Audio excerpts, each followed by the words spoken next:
Hey everybody, it's Chris with Life 180, and welcome to what I'm going to be trying to do as a weekly live here. So it's Friday afternoon, and I really wanted to just do this video because I had a lot of stuff happen this week, a lot of good stuff, actually pretty much all good stuff ultimately when it comes down to it. Gotten a lot of feedback, had a lot of questions, and I thought it would be fun to end the week off with a live where anybody that had any questions could come on and talk to me. But I also had some interesting stuff that I wanted to share. Because you haven't seen it yet, but I've been behind the scenes filming content that's going to be coming out this weekend.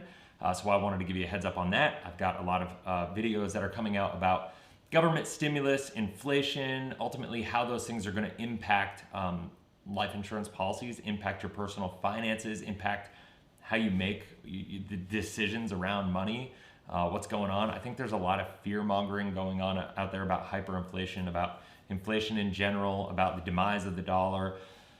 I think there's some validity to those conversations, but I wanted to use this opportunity to go through and share a little of the research that I've done. Obviously, if you have any questions, I'm happy to hop on. I'm happy to share, or respond, I guess, to any of the questions that you do have. So I will go. I will take anything. Nothing is off the table on these lives that I do. I want these types of videos, these lives that I do, to be engaging and to be responsive to kind of what you're looking for. So anytime I go live, see that. And if you have any questions, I will answer everything that I possibly can. But for the sake of just kind of getting into what I wanted to share as far as my thoughts go and some of the research that I've been doing, I actually have. So I have this live dashboard up. I'm still getting used to doing these lives, I'm not gonna lie. And so what I have to do now, and when I click over to see what I wanna see, I cannot see your comments, so bear with me if I have to bounce back and forth a little bit. I should probably get a third monitor for that setup as we go there. But I'm gonna share my screen a little bit. And the reason is because I got a Google Doc and I shared some of the notes that I have going from the week, from some of the research that I've done. And I want to focus and go through and kind of build this story, because you're going to see some videos that I have coming out tomorrow, Sunday, Monday, Tuesday, over the next 4 or 5 days. I've done a whole series on ultimately where we're going and the stresses in the economy, the stresses, and ultimately how those stresses in the fixed markets are impacting life insurance companies' ability to get yields. And when life insurance companies have a hard time generating yields in the fixed market, and when the rest of the world does, it puts stress on their ability to create dividends. So they have to reduce guarantees, they have to reduce cap rates, they have to, it all trickles down, right? And so what I want to do is talk about the bond market, how that impacts everything. I want to talk about the Federal Reserve, what they're doing to kind of get in the mix and get involved here, what their position is, how I think that's going to impact everything, how it's going to lead to inflation, how I want to talk about a little bit about the commercial real estate crisis that I think is coming. And that's, before I do that though, sorry, I'm going to hop back over here just to my YouTube live thing, make sure I don't have any comments before I get going. All right, so we can get into this here now. So what I want to do, if you look at this first question that I have highlighted here, you can see bonds, long-dated treasuries lost 15.8% total return over the 1 year ending March 31st, 2021. The Bloomberg Barclays Long U.S. Treasury Index, which includes all Treasury securities with a remaining maturity of at least 10 years, so those are the longer investments, and having at least 250 million of outstanding face value, was used as a proxy. So what is this saying? It means the bond market is suffering, and that hurts the ability to get yields. Now, in search of yield, now it's important to understand when companies like life insurance companies are going out and they're trying to get returns in their fund, a lot of them will lean on government bonds, but then they go to the corporate bond market. They go to all these different areas, bond markets in general. But it's crazy. I guess this isn't necessarily in relation to that, but it is showing the level of stress on the economy, right? So in search of yield, American corporations issued 140 billion of junk-rated bonds in the first quarter of 2021. That is insane. Junk-rated bonds, it's the highest quarterly volume of junk bonds in US history. So junk is rated triple B or lower, BAA, according to Moody's. So depends on the ratings institution that you go by, whether it's Moody's or the S&P. But the bottom line is that just goes to show a lot of these companies are stressed and they're trying to raise money, and that's actually really dangerous. That means in order to chase yield, a lot of these companies, like insurance companies, are going to be taking on more risk, because by buying junk rated bonds, yes, it's going to pay a higher yield, but they're going to be taking on more risk, which is exactly the antithesis of what they're going for. So, it's kind of crazy when you look at it like that. So, all right, so let's take a look. Jose, what's up, man? Stocks are down. It's good to buy stocks. Is it the same convention with bonds? Yeah, so I mean, bonds, no. Bonds, what happens is when you buy bonds, you lock into a low term or a low rate for long term. So it's tricky when you buy low. If you buy bond funds, when you buy bonds low and then the bond rates go up, what happens is the return in the bond funds is actually the value of the earlier bonds are worth less, because the money in those funds are locked up for a period of time, whatever the duration of that bond is, 3 year, 10 year, 30 year, whatever it is. And so when the bond rate goes up, it's horrible. But if you bought high, like if you bought bonds in the 80s, like a lot of these life insurance companies did, what happens is you have like a life insurance company in 1981 could have bought a bond for 20%, a 30-year bond for 20%, and they did. They bought it as much as they could. That's what they were doing, and that's why dividend rates were so high for so long, because they had that. And now what happens is those bonds mature. They ladder out of maturity, right? And so then when the 30-year period, so from 1981 to 2011, and if you notice, there was a big blip from 2006 to 2012 where dividend rates in life insurance companies and cap rates, everything started dropping really, really fast, sometimes 2% per year in some of these dividend rates for the companies. And so the reason was because all their high interest paying bonds were maturing, and they had to replace it with lower performing assets. And that was just what it was. And, that's ultimately what impacts it. The general account is the performance of those bonds. But the investments in bonds, right now, I don't know why anybody would ever buy bonds for anything, because you lock your money up, not liquid. You're stuck in those things for a period of time, and there's really nowhere to go but up. And I'm actually going to talk about that a little bit as we get into this here. So let's keep going. So actually, let's get into it right now. They're buying bonds. So the Federal Reserve right now, guys, is buying 120 billions of bonds each month. So what does that mean? That means they are buying treasury bonds to stimulate the economy. So anytime the Federal Reserve buys bonds, they're buying those bonds from the government, and the government's able to, I would say, print money, but it's all digital at this point in time. So they're able to put money in circulation, whether it's giving stimulus checks. Actually, it's a separate thing altogether, but it's usually used to stimulate the economy in some way, shape, or form, right? But here's the crazy part. $40 billion a month of mortgage-backed securities. So you wonder why the real estate market is going up, up, up when all these mortgages are in forbearance, and why everybody is struggling. It's because the Federal Reserve is buying $40 billion a month.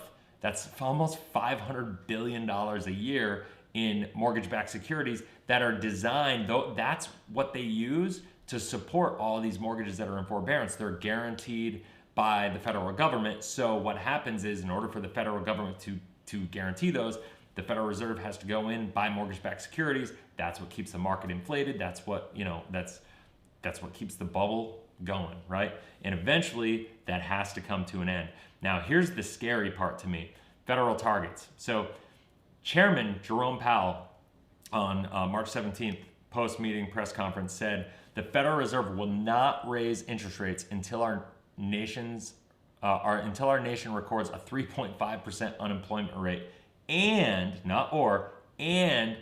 annual inflation of at least 2%, right? So I have a video coming out talking about the inflation rate. It's disgusting right now. Like I've got 2 videos this weekend that are going to come out that are going to talk about this in more detail, and about how important it is to understand what's going on, and how the interest rate, the CPI, the inflation rate of this country, is being manipulated. And if you look at the calculation based on what in 1979, when the CPI and the inflation rate, how it was calculated, and you look at the basket of goods now that creates the CPI and what inflation is. It's a completely different calculation. And so right now it's just disgusting because 2/3 of, without giving away all the information in my video coming this weekend, because you got to watch it. It's really, really powerful. But 2/3 of all of the CPI is based on one sector, and that sector is the one that's been hurt the most because of COVID. And if you get outside of that sector, honestly, it's not the sector that impacts our day-to-day living, what we need to survive. It's the service-based side of our world where, okay, you flying on a plane has gotten a lot cheaper. You going to a sports game is a lot cheaper. You doing a lot of services is a lot cheaper. So that's 2/3 of the equation for the basket of goods for the CPI, what calculates inflation. But the bottom line is other stuff like health insurance, like food, like all these other things that we all need to survive, that we need to be able to take care of our families and thrive. All of the inflation there has gone up, and it's like double what the Federal Reserve's target rates are, right? So it's crazy if you think about that. But the bottom line is the 2/3 portion has gone down because of the economy being shut down. So when that comes back, if all the other things don't come back to earth as far as inflation goes, when those things catch up and start to come back to normal levels, the inflation rate's going to go out of control. I mean, literally probably anywhere between 4% and 6% right out of the gate. And that's really, really dangerous. Our economy is not ready for that at all. So let me see if I got any more comments here. I'm 26, have 5% in bonds for my Roth 401k. Do you recommend to stop buying them? I mean, so Jose, it's really tough, man. I'm not legally allowed to give anybody advice on that. That's where I could get in trouble. I don't want to cross any lines. Ultimately, is what, as far as giving an individual investment advice. I will say this is you have to make decisions educated for yourself. If I'm just thinking about it principally, I'm not going to want to lock my money into bond funds that are going to struggle when we're at all-time low interest rates. Bond funds are going to struggle if the interest rates go up, and there's not really any further down bond funds can go, right? So I think, honestly, personally, just across the board, I'm not going to give you specific advice, but I think personally across the board, bond funds are really dangerous right now. I wouldn't touch them with a 1,000-foot pole. James, yep, does not include food or energy. Exactly, man. It's crazy. Do you or your team conduct asset allocation for retirement accounts? Yeah, so I don't, but I do have people that I work with that are amazing with that sort of stuff that I can connect you with if that's something you wanted. The guys that I'm working with at the new organization, I mean, I'm just running the marketing side of it, so I'm not doing the individual planning, but I am able to work with and coach them on how to do it, so to speak. And so I'm working on a lot of that. I used to do that and I love it, but not being licensed, I'm not able to. So I'm trying to train up a team of people to do it. And I have some other people that I've partnered with that are amazing at that. And we're building it up right now. It's not public right now. I've mentioned it a couple times. I've got a new partnership that I'm a CMO of, but I'm working on the details of that as we go here. So I will keep you in the mix as far as that goes. All right, so that's those questions. I want to get back to this. I just want to make sure. Oop, yep, there we go. I'm bouncing all over the place here. Let's go there. All right, so that said, so let's talk about this.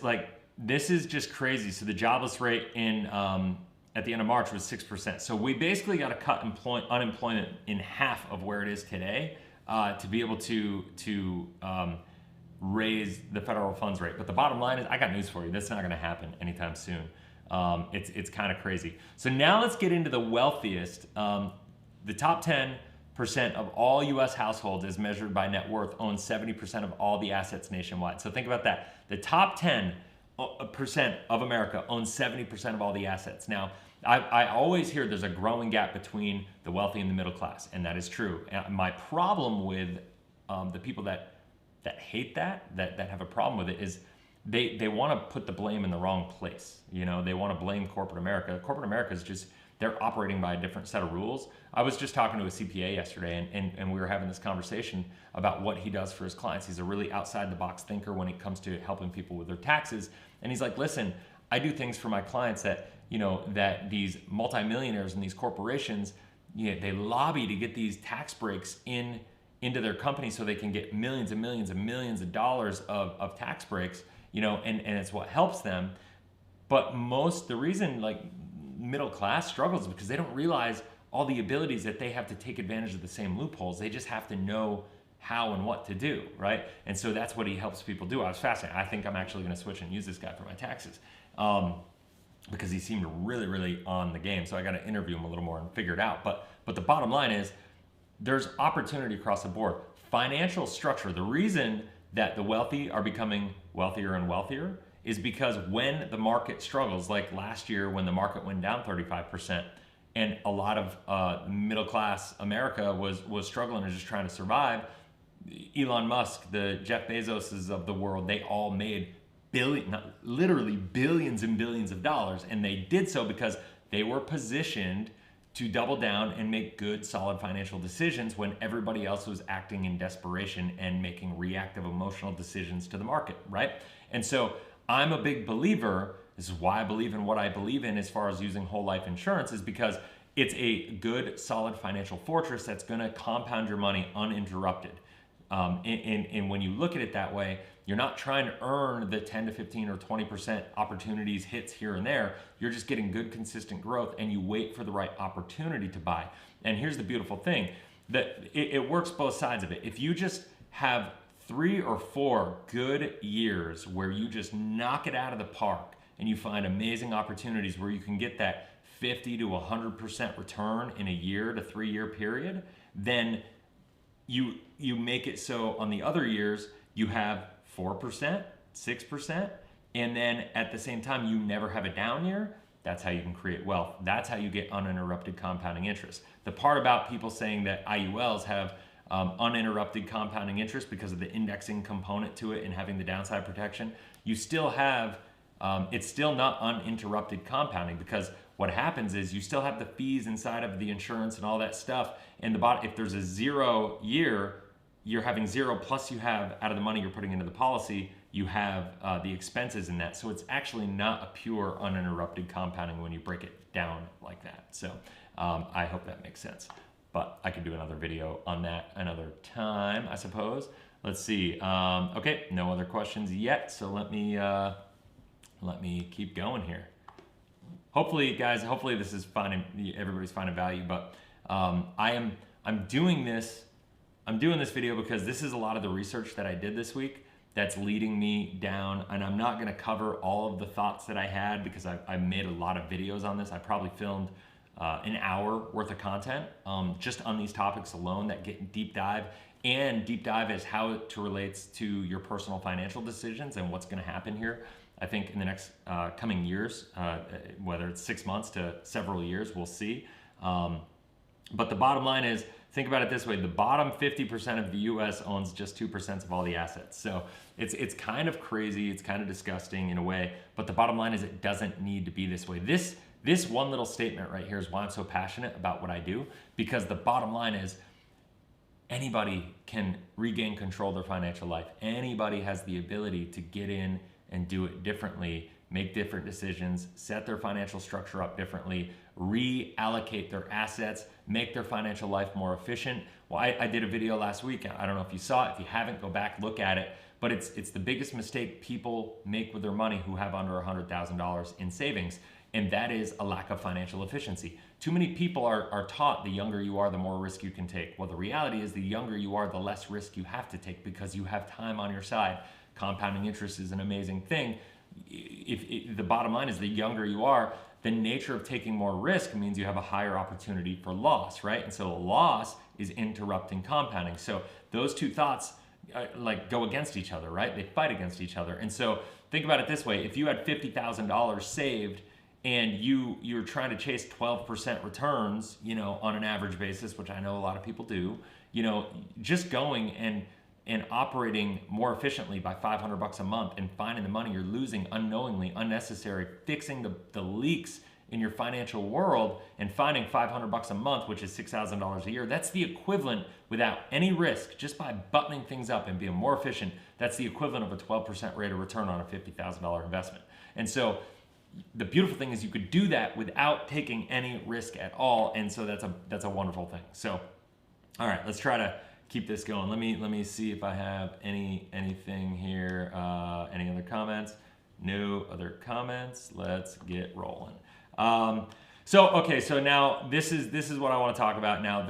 The coming commercial real estate crisis that I think is inevitable, that's going to be happening. So work from home. 25% of the workforce in the advanced economies worldwide could work from home between 3 and 5 days a week without any loss of productivity. That's a scary number because there are so many corporate buildings, corporate real estate leases that are going to be closed down, that are going to be shrank, and I think a lot of these places are ultimately going to be empty, or they're leases are going to have to be renewed. That's going to impact cap rates on lease deals and profitability inside of leases and commercial real estate. And so what's going to happen there is real estate prices are going to have to come down to match those cap rates and whatever. And it's a different kind of cap rate if you're used to us talking about index universal life. That's basically the return that you're getting inside of your real estate investment. So taxes, property taxes. Okay, so this is just going to show property taxes levied on office buildings and private residences make up an estimated 30% of tax revenue. So for American cities and towns. So think about it this way. Tax revenue is huge. I did a thing the other day where I showed the US debt clock. Go to usdebtclock.org and you can see the debt that's happening in this country. It's really, really crazy right now, right? It's personal debt is going up, and that's actually what I'm going to talk about next. And the bottom line is, with government debt, with personal debt, with all these things going up, governments are going to have to raise the tax thresholds. They have to across the board, and it's not enough to just tax a wealthy, 95%, the top 5%. We could tax them up to almost 100% of their income, and it's still not going to solve the problem. We have a massive, massive problem here. Taxes are going to have to go up, and I think that's going to keep putting stresses on the economy. It's going to lead to a lot of problems. And the bottom line is, I just wanted to show this about where we are as a country and how scary it is, and how important it is. And it's going to lead to opportunity, because this number right here, remember in 2008 when times got really bad, right before the bubble popped in at the end of everything, when it was right before it got really, really, really bad, U.S. total household debt, including mortgages, credit cards, and auto loans, was $12.67 trillion. Today, right, over the last 7 years, it's built to $14.56 trillion, right? So over a 5-year period, it jumped to $11.52 trillion. So it went up $1.15 trillion. Over the past 7 years, it's gone up $3 trillion. That's a lot of debt. We've never had the debt load as a nation that we have today. Now, some of that debt in mortgages is okay because as long as it's structured properly, because it's low interest mortgage debt. Now, low interest mortgage debt is okay as long as you don't have a lot of PMI, as long as you have enough equity in your house to make sure that if we have a real estate crash or correction of 20 to 30%, that you're not underwater in your house. Because obviously, when we get to a place where people become underwater in their house and they've had put very little down for a down payment in the house, that becomes a situation where it's a bit of a moral hazard, because people are like, well, I've got nothing into this property. I'm upside down in the property. I can't really afford my mortgage. I overextended myself a little bit too much. I don't see real estate prices coming back. I'm just going to wash my hands of this, walk away from the house. I'll deal with the credit hit and I'll rebuild as we go over the next couple of years. And then when I want to buy another house over the next couple of years, I'll be okay. That's what led ultimately to the financial crisis. So many people in 2008, the recession, because so many people were underwater in their house. There were so few houses that had down payments, with a lot of people having skin in the game.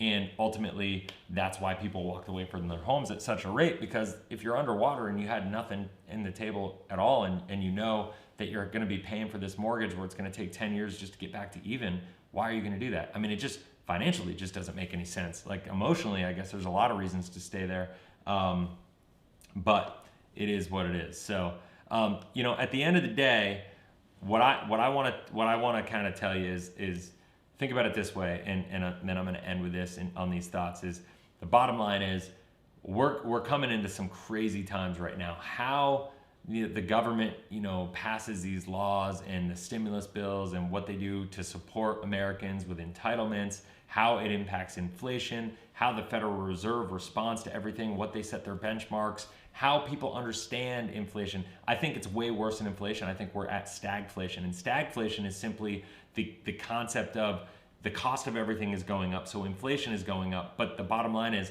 the actual productivity of the world and what's being earned is not going up, right?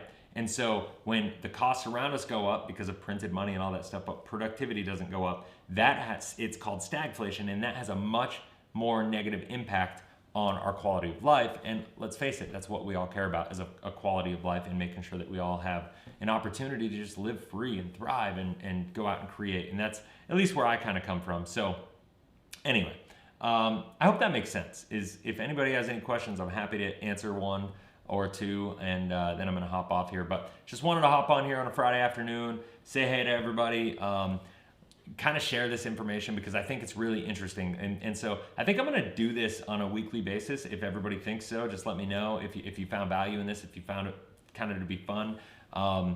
Sharing my notes and kind of like some of the research that I've done, because I'm a total geek about this stuff. I'm a total nerd. I love to just get into it, and I'm very numbers oriented. I look at everything. I look at the movement of all the different variables that kind of come into play that impact personal finances. And I think there's a massive lack of education and awareness about real good financial stewardship and good financial efficiency. And that's ultimately what I'm really passionate about. So anyway, I hope that helps. I hope it makes sense. And if anybody has any questions, leave a comment below. I'll make sure to respond to it. I might try and hop on and do another one this weekend if I got some time, depending on how crazy my kids are going and what my weekend is. I got soccer tomorrow morning with the kids and stuff, but maybe tomorrow afternoon I've got a little studio time set up. Maybe I'll hop on and do a live and go from there. But all right, thanks, Jose. Thank you. I'm glad. Okay, if you find them helpful and interesting, I will keep doing them, even if there's just one person. I love it. So anyway, guys, have a blessed, inspirational day. I look forward to seeing you around, and enjoy. Make sure you watch these videos this weekend. Share this out with people. The videos, self-promoting plug here. The videos that I have coming out this weekend about government stimulus, inflation, how it's going to impact personal finances, I think they're going to have a unique twist that probably you've never seen from anybody else. So I'd be honored if you'd share it with people because I'm really, really trying to reach a much wider audience at this point in time. So appreciate the help. Really honored that you're here, and I'll see you around. Later.